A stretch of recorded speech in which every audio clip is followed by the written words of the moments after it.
আওয়ামী লীগকে কোনো রাজনৈতিক কর্মসূচি করার জন্য রাজপথে নামতে দিবেন না, মানি, সমর্থন করি। কিন্তু এইভাবে আওয়ামী লীগকে আপনি কয়দিন রাজপথে পুলিশ দিয়ে ঠেকাবেন? আপনারা বলবেন আওয়ামী লীগকে নির্বাচনে আমরা চাই না, আওয়ামী লীগ এদেশে রাজনীতি করতে পারবে না, কিন্তু কি পদক্ষেপ নিচ্ছেন? আইনি কোনো পদক্ষেপ কি এই সরকার নিচ্ছে? না।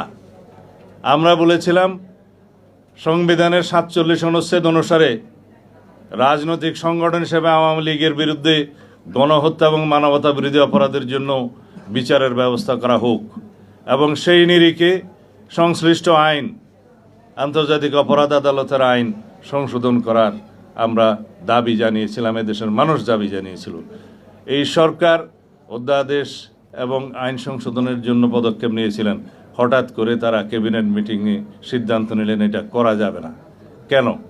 আওয়ামী লীগের একদিকে আপনারা চাইবেন রাজনীতিতে নিষিদ্ধ হোক, আবার তাদের বিচার করবেন না, আবার পুলিশ দিয়ে তাদের রাজনৈতিক কর্মসূচি আপনারা বাধা দিবেন। এত স্ববিরোধিতা ঠিক নয়।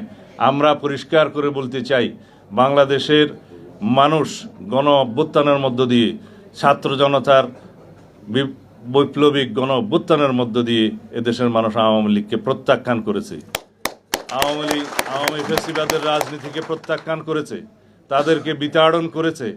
সেই আওয়ামী লীগ নামে বাংলাদেশের রাজনীতি করতে পারবে না। এই আওয়াজ আমরা এখন উঠাচ্ছি। আমরা আওয়ামী লীগের এই গণহত্যার এবং মানবতা বিরোধী অপরাধের জন্য রাজনৈতিক সংগঠন হিসেবে বিচার দাবি করছি। বিচারিক প্রক্রিয়ার মধ্য দিয়ে নির্ধারণ হোক বাংলাদেশে আওয়ামী লীগ রাজনীতি করতে পারবে কিনা, নির্বাচন করতে পারবে কিনা। সংবিধানের বিধান সংযুক্ত আছে, সেই অনুপাতে আপনারা আইন প্রণয়ন করুন। কেউ কেউ বলতে শোনা যাচ্ছে মানবতা বিরোধী অপরাধ আদালতে, আন্তর্জাতিক অপরাধ আদালতে যাদের বিচার হচ্ছে, সেই বিচারে হয়তোবা অবজারভেশন আসবে আওয়ামী লীগের রাজনীতি সম্পর্কে, সেটা অত্যন্ত দুর্বল অবজারভেশন হবে।